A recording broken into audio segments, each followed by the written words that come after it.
小雪同志呢？徐长官，他没来啊？是今天没来，还是这几天都没来？不光今天没来，这几天也一直没来。哦，我知道了，你早点休息吧。啊。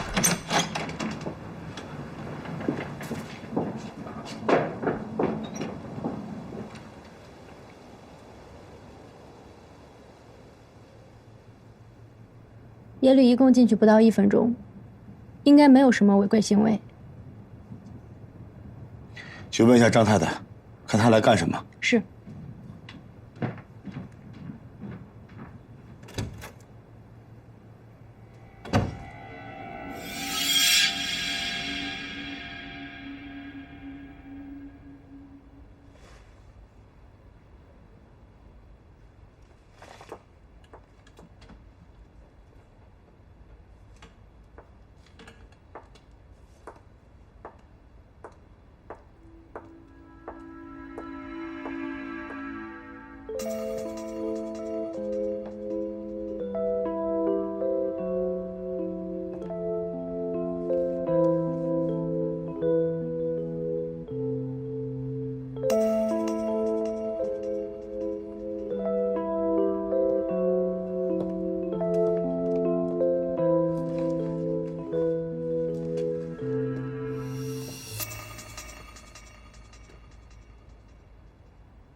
小雪，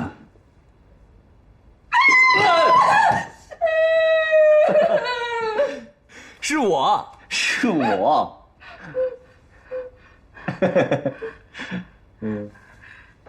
我。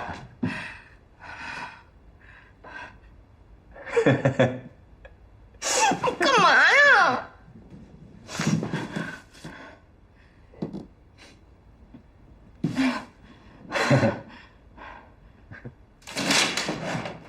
找我干嘛？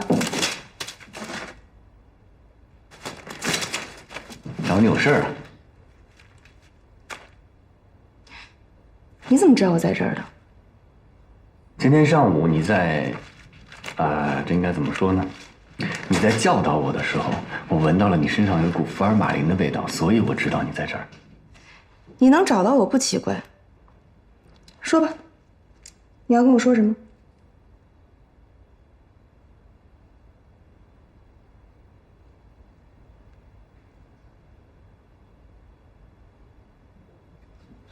要不咱们换个人少点的地方说，这人多我不好意思。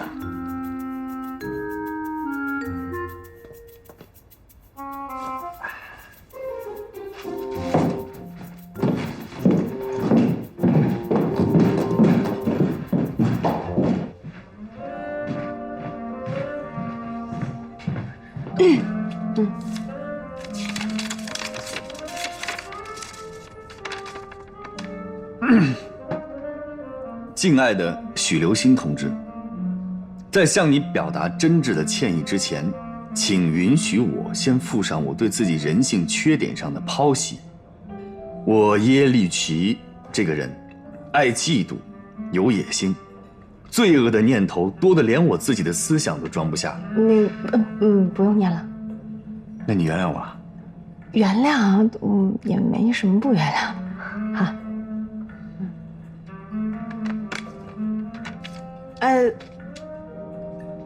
给我。哦，给你。这个下次你说话再伤人的时候，我自己拿出来看看。没问题。我这个人吧，我的缺点就是太爱显示自己，总是想证明自己的存在。我其实也特别讨厌我这一点，但是你说人吧，改正缺点总得有个时间，我怕我在关键时刻还是会忘记。也是，要不然就不是你了啊。你也一样，总是为别人着想，哪怕自己生气的时候也不例外，不然也不是你了。好，那从现在开始，咱们就不说这个话题了。你也道歉了，我也接受了，那咱们这事儿就算过去了。好，好。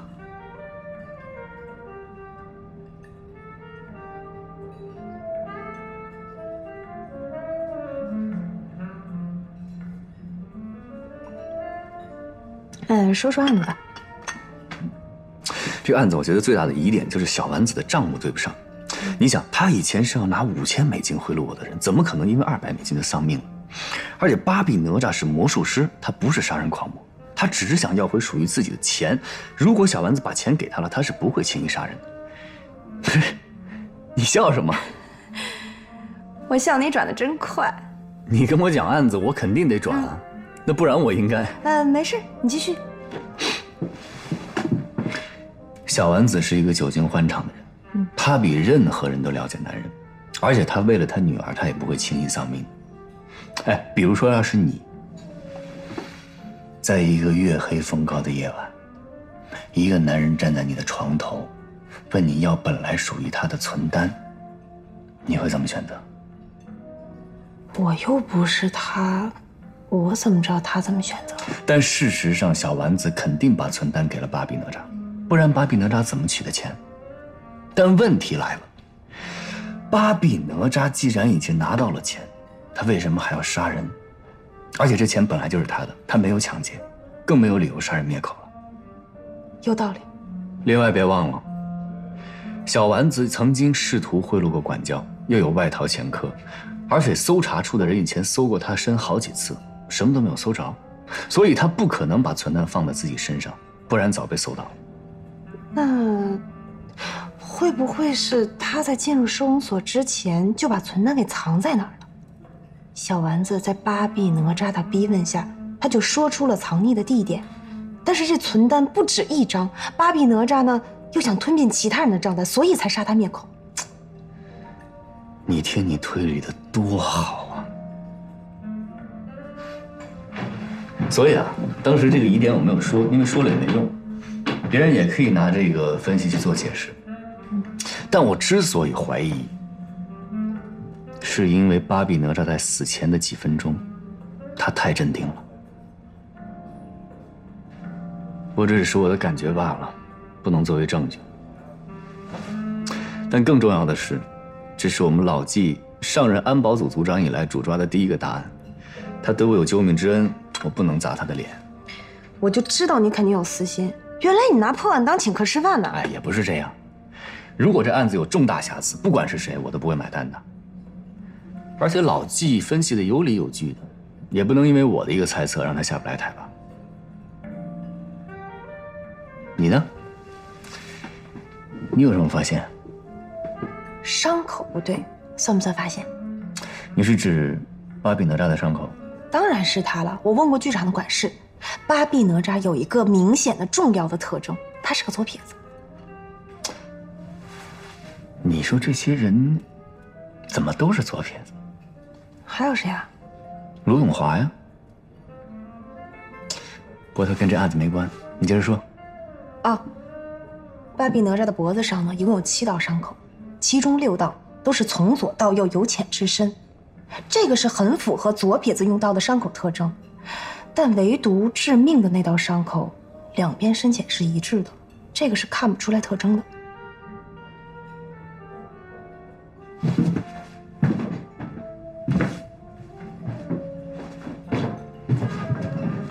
走。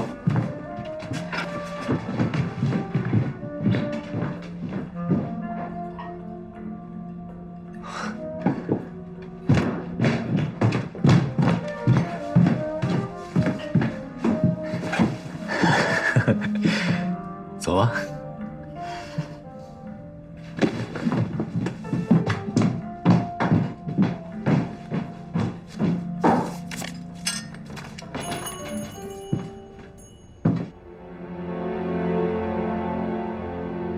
这伤口虽然有疑点，但我还是想不明白，巴比哪吒当时是在一个封闭的空间里，几百个人看着他。如果他不是刺杀，那凶手是怎么杀害他的？明天咱们还得去趟剧场，这个发现谁也不许说。为什么？还是那句话，不想节外生枝。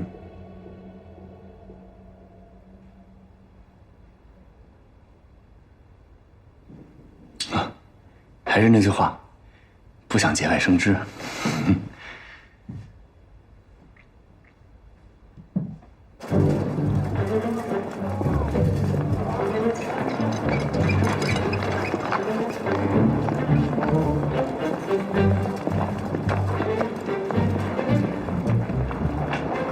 经管会的复查现场。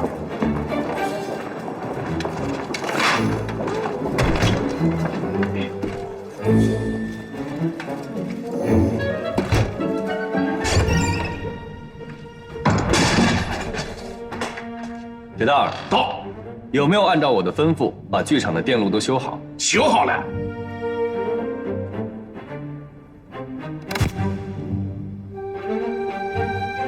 铁蛋儿跟我来，小许留在这儿。是。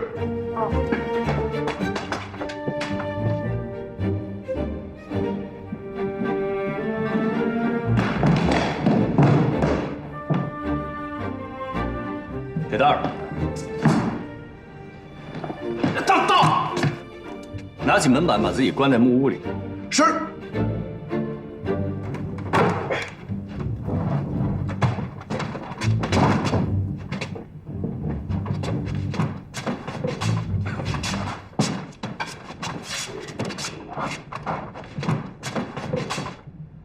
小许，啊，关灯，哦，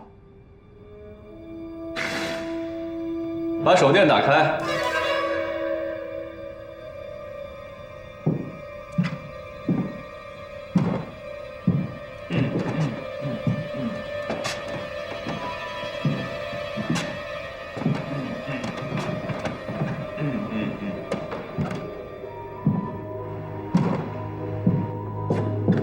灯打开，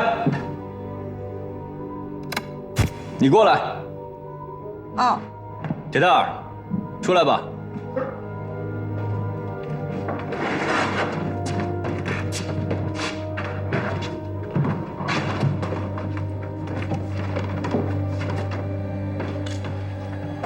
没想到这么封闭的小木屋也是有缝隙的。可是，这上面木板的缝隙不超过3毫米。如果要想造成这样的伤口，那这个刀的厚度也不能超过3毫米，那它长度至少也要50公分。可是谁能在演出的时候带着这样奇怪的刀具上台而不被发现呢？难道做成这样致命的伤口只能用刀吗？那还能是什么呀？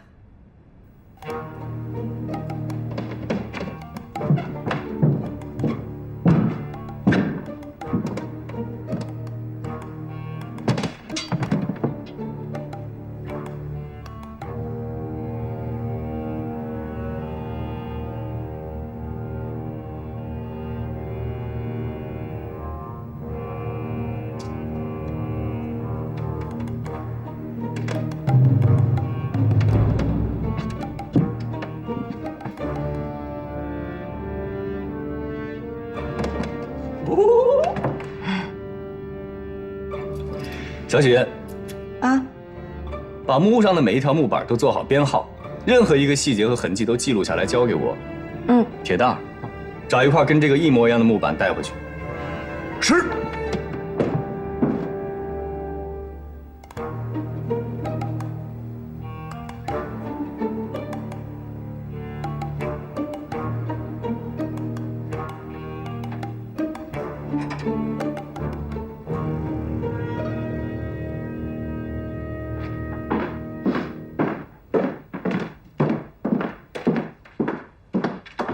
在这档案室里猫了一天，饭都没吃了吧？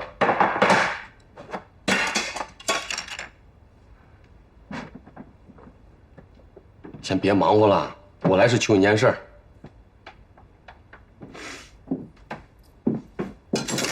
哎呀，老季啊，咱俩都啥关系了？什么该说，什么不该说，我非常清楚。嘿，你以为我来干什么？求你别让我下不来台啊！你这也太小瞧我们共产党人了吧？什么是台啊？台是人民给的，我们要是真做了对不起人民的事儿，那才是他台。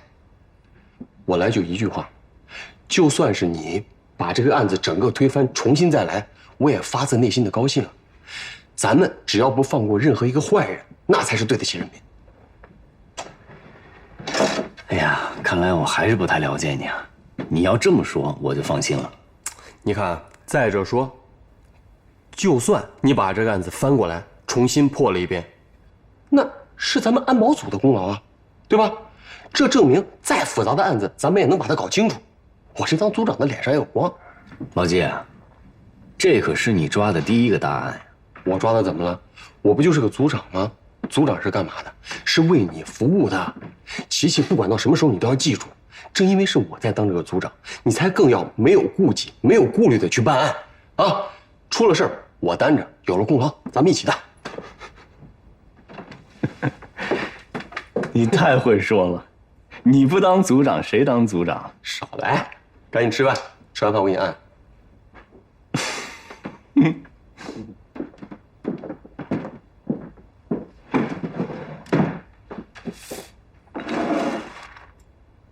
饭还是热的呀。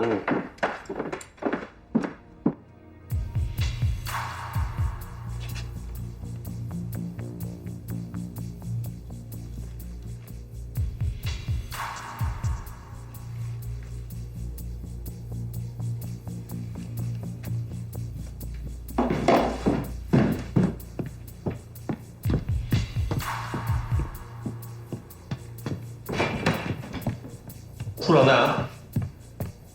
报告，进来。处长，啊，这么着急找我，什么事儿啊？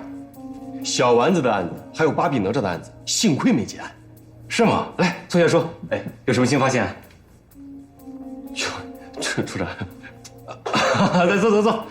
啊，说吧。我晚上睡不着觉，我就翻来覆去想您说的话，越想我越觉得有道理。这两个案子有点太合理了，反常即妖嘛。所以今天我就想再检查一下巴比哪吒的伤口，谁知道还真让我看出蹊跷来了。巴比哪吒的伤口在脖子，可这伤口有问题。巴比哪吒他是个左撇子，可他那道致命伤呢，却不符合他左手用刀的习惯，所以现在不排除他杀的可能。我看过整个案子的调查报告，当时巴比哪吒是在一个完全封闭的空间，然后又是在众目睽睽之下，案发的时间非常的短暂。如果真的像你所说的那样是他杀，那么凶手他又是如何做到的呢？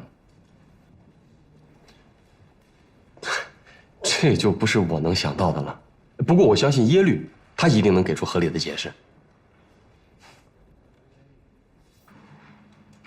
现在，假如我就是那个女助理，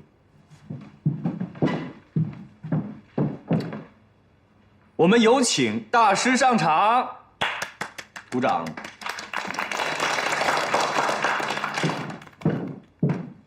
大虎，由于考虑到你的气质和巴比哪吒非常相像，都是非常具有魔幻性，所以我想请你上台扮演一下巴比哪吒。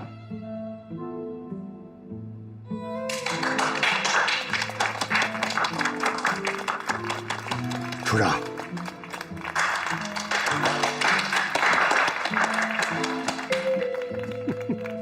魔幻性。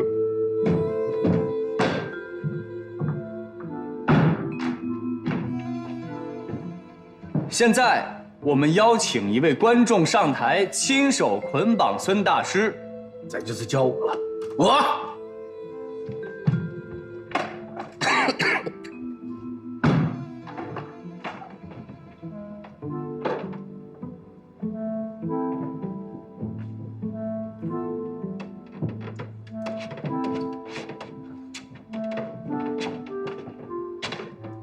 我们现在再请一位观众上台检查一下捆绑的是否结实。检查还是你。哦。哎，别检查，赶紧过来说。绑得非常紧，没有问题啊。好，下去。哎，我们现在还需要4位观众上台亲自把门板钉起来，让我们一同见证奇迹。你们3个上来，加我一共4个人啊。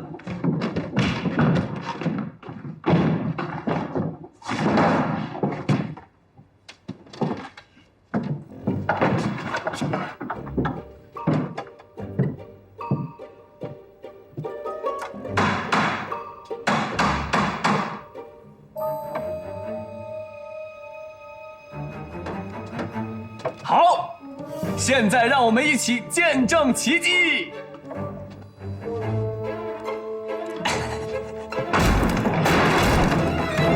律师，赶紧松手！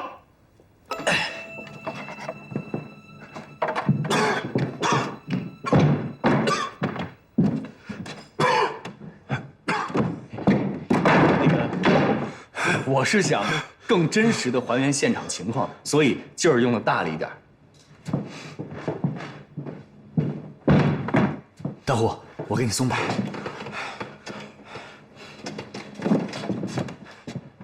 别用劲儿。对不起。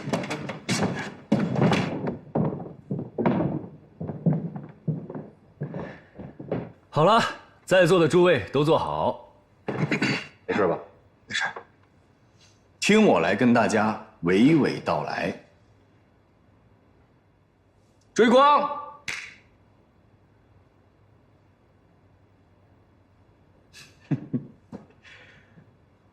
据我的推断，巴比哪吒死亡一案，内情是这样的：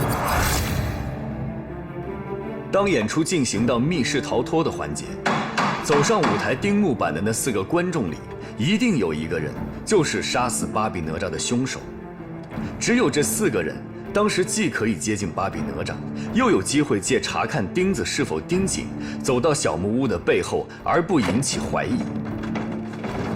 他用一根能造成刀口状伤痕的钢丝勒死了巴比哪吒，而巴比哪吒的咽喉部被勒紧，无法呼救。当时我们只能听见钉钉子的声音，所以我们和剧场内的观众对小木屋里的情况全然不知。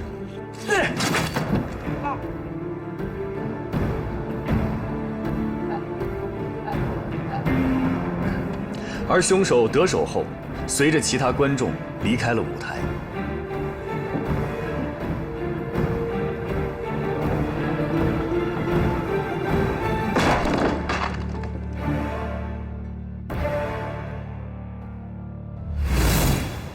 刚才就是我对内情的分析和推断，在座的诸位是不是心服口服啊？那凶手的杀人动机是什么呀？当然是因为钱，就是因为以小丸子的名义存在外资银行的那笔巨款。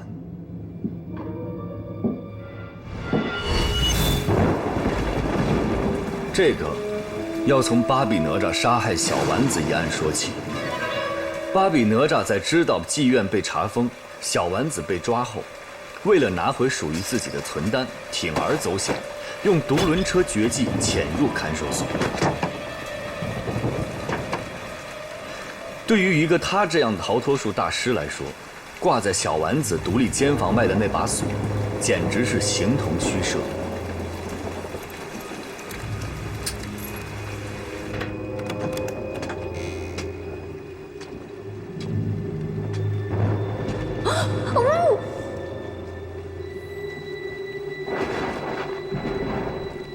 请看在我女儿的份上，饶过我吧。看在钱的面子上，我可以饶了你。说。我说，我都说。小丸子为了保命，说出了全部存单的藏匿地点。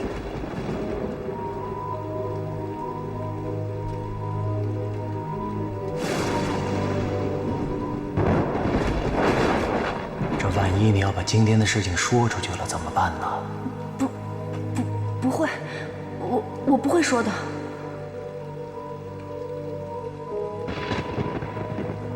还是这样放心。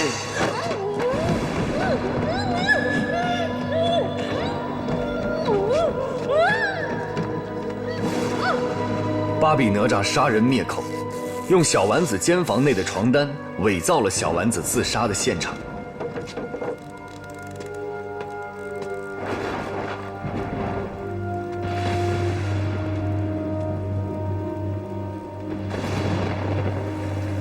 然后，又用同样的手法离开了看守所。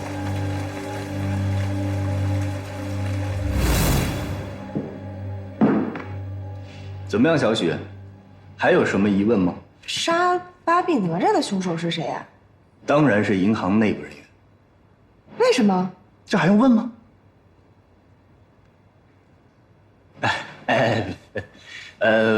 我会认认真真、详详细细的跟大家做讲解的。那个，只是我现在有点口渴，能不能麻烦小许同志给我倒杯水？最好是带冰糖的。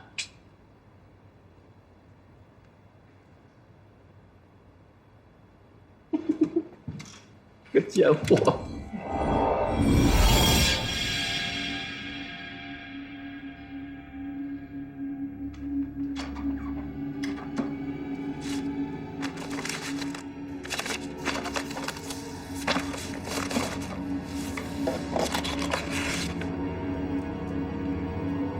大家不要忘了，虽然巴比哪吒拿了小丸子的存单，但是存单上所有的名字都是松下小丸子。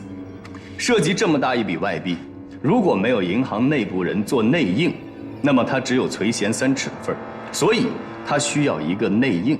事成之后，1人1半。那么对于银行内部人来说，如果拿到了存单，只要确保主人已经死亡，他便可以不露痕迹地把这笔钱化为己有。那么巴比哪吒就很有可能变成一个可有可无的人物。在座的都听懂了吗？现在你们要做的，就是赶紧去各大银行调查，记住只限外资银行，看看最近哪家银行有大额的外币支出，谁经的手，谁就是凶手。我相信3天之内这个案子就破了，但是有一点，不许和我争，我一定要亲自给犯人戴上手铐。你说凶手下台以后就溜走了，那季组长上台以后是谁在下面开的枪呢？当然是内应了，是凶手的帮凶，怎么样也要过来看一看巴比哪吒是不是真的死了。按照你的推理，凶手之所以这么大费周折，就是为了制造巴比哪吒自杀的假象。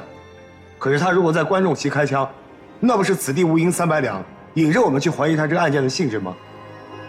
凶手怎么会知道我们在那个时候来到剧场抓捕巴比哪吒？他们一定认为自己万无一失了才会动手。那好，我现在修正一下我的论点。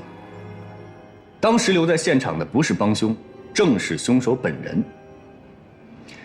我曾经破获的数起凶杀案里，有17起凶杀案，凶手在做完案以后仍然留在现场。他们有这样一种心态，就是要亲眼目睹一下自己的杰作。大虎，你一定没有听过吧？更没有见过，但是我见过，而且见过17次。当然了，这17个犯人也当然是被我亲手铐上了手铐，送上了刑场。这可不是吹牛皮的。我还有个问题，耶律啊，按照你对小丸子的了解，你认为小丸子这个人是一个很单纯的人吗？处长，你说什么？单纯？她是一个资深的妓女，在她的词典里只有风尘，没有单纯。那好，那问题就来了。假设说你的推断是正确的，小丸子已经被巴比哪吒控制，并且受到他的威胁。小丸子既然不单纯，那他完全可以猜到，如果他拿出了这批真实的存单，他完全可能会被杀人灭口。他为什么不撒一个谎，先让巴比哪吒离开？看守所戒备森严，巴比哪吒离开以后，难道他还敢再一次来吗？那要看巴比哪吒是如何威胁小丸子的。小丸子的软肋是他的女儿，如果巴比哪吒拿他女儿的性命来威胁他，你认为他还敢骗他吗？好了，诸位，咱们不要光坐在这里论道，我们现在应该行动起来，赶紧去各大外资银行去调查。我呢就不去了，因为大家知道，推理是非常伤脑筋的。我这2天累得厉害，我要回去休息了。追光。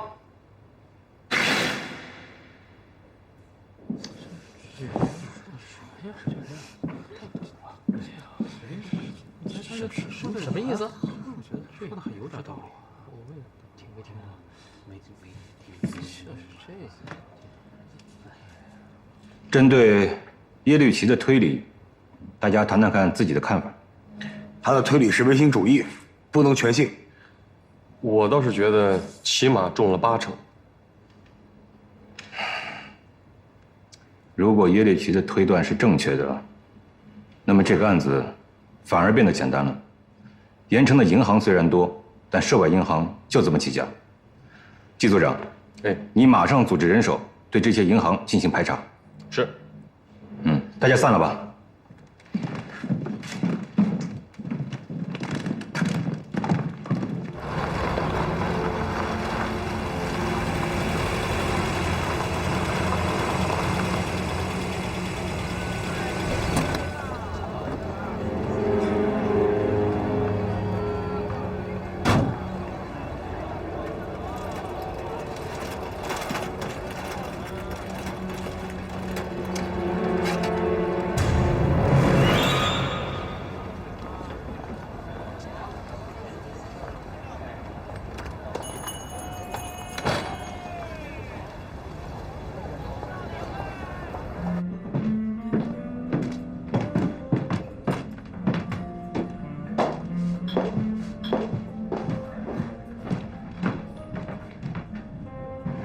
不好意思啊，久等了，久等了。来，坐。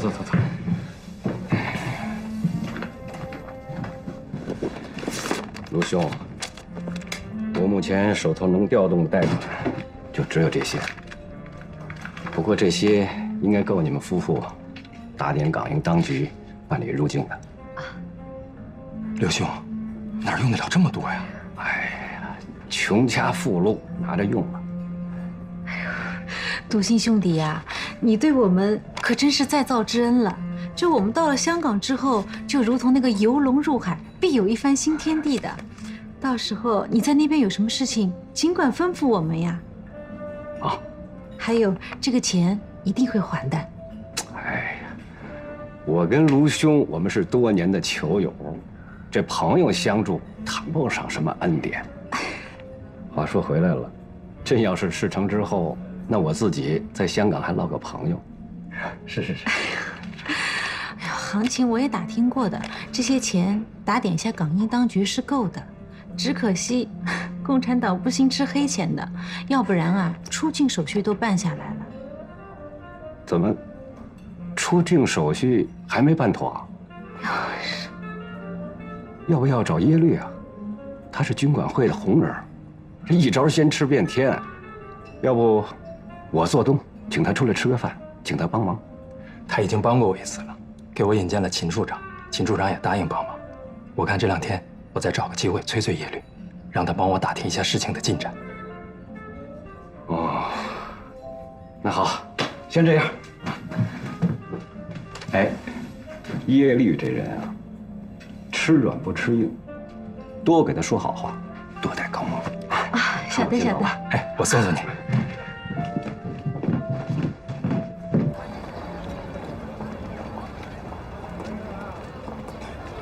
那行，卢兄，那我先走一步，好，告辞了啊！祝一切顺利，谢谢，告辞啊。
车怎么了？车胎爆了。爆了？啊。那怎么了？这是？车胎炸了？车胎扎了。这不能停车。哎，来2个人，来，过来，帮忙！哎，来，推下车来。来，1、2、3，走！刘先生，干什么呀？有人想你了，想请先生过去喝茶，叙叙旧。先生不会不给面子吧？哎，朋友，别拿枪这么顶着我，别冲动，留神走火。好了，好了，好，好了，好吧，走吧，走吧。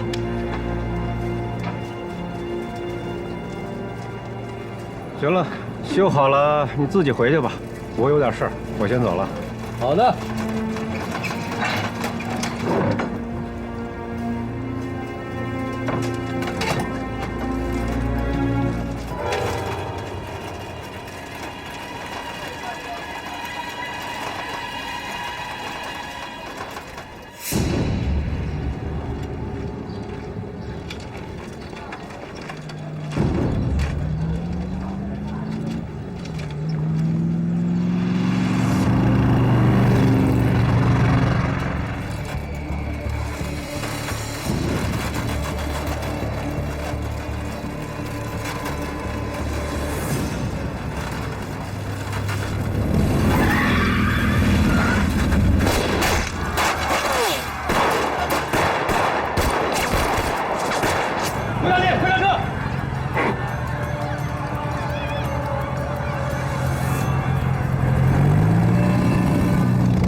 因为解放前马扶摇曾经派手下抢过大金银行，所以我们在制定银行的保卫方案的时候，对大金银行还有刘祥礼本人进行了重点的保护。今天上午我本来是想去大金银行调查巴比哪吒的案子，结果发现有一辆黄包车一直在跟踪刘祥礼，就起了疑心。可是因为事发的太突然了，有2个特务跑掉了，现在这个案子已经移交到政保组孙组长那儿了。好，小吉啊，你没受伤吧？谢谢处长关心，我好着呢。不过现在这个巴比哪吒的案子啊，还没什么进展。我已经调查了8家银行了，最近都没有大笔的外币支出，最后的2家应该今天也能出结果了。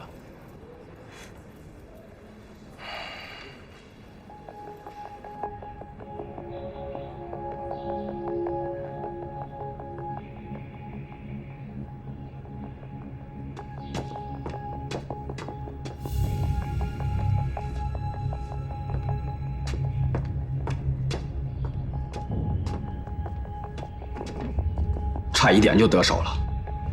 我们今天又损失了一个弟兄，没想到共党防范这么严密。共产党刚做了江山几天呢，就有如此手笔。看来老蒋的反攻大业不过是过过嘴瘾而已，咱们这辈子怕是看不到了。还是爹死娘嫁人，个人顾个人吧。那您看，我们下一步应该如何？先图自保吧。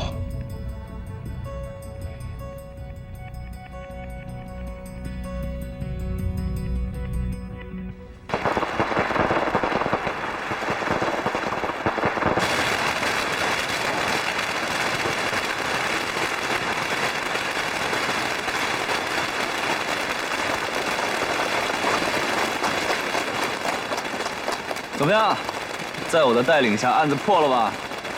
谁这么大胆呀？不经我的手就把犯人逮了？这和你没关系，这是人家刘小礼感谢季组长，这不是惊奇？感谢政府，感谢大军同志替我们储户追回了那么多的钱款。您太客气了，这是我们应该做的啊！你看，政府大军同志为我们这些储户花了那么多的人力物力，我们表示感谢。一定代我向你们的储户表示向我们的感谢。一定，我一定带到。感谢政府。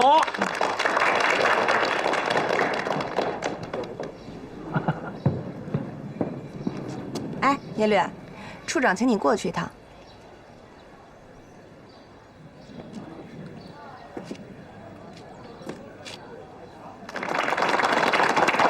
那刘小礼，人都来了，没什么事的话，办公室里聊会天。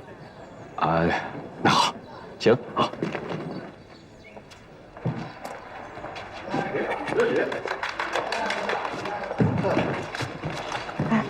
怎么了？他还以为这俩挂鞭炮是给他放的了。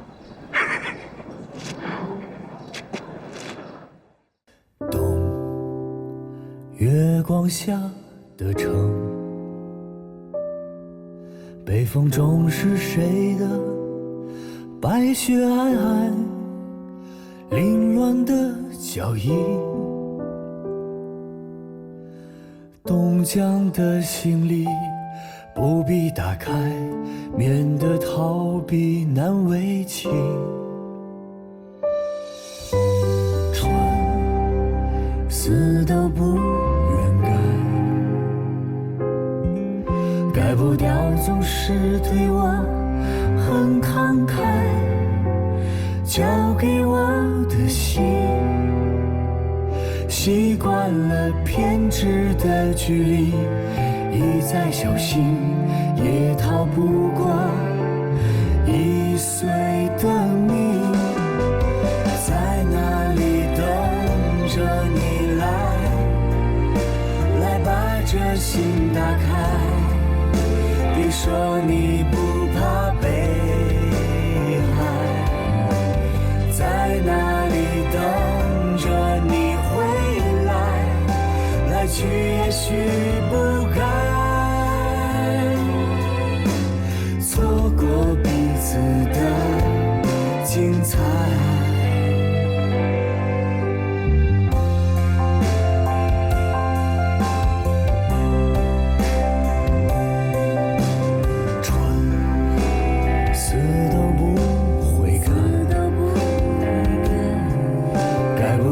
总是对你很慷慨，交给你的心，天真的跑进风里，不再小心，一路上逆风而行。在哪里等着你来把这心打开，别说你不愿被爱，在哪里等着你回来，来去也许不该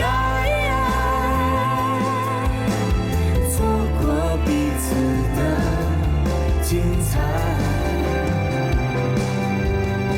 在哪里等着你来把这心打开，别说你不愿被爱，在哪里等着你回来，来去也许不该错过彼此的精彩。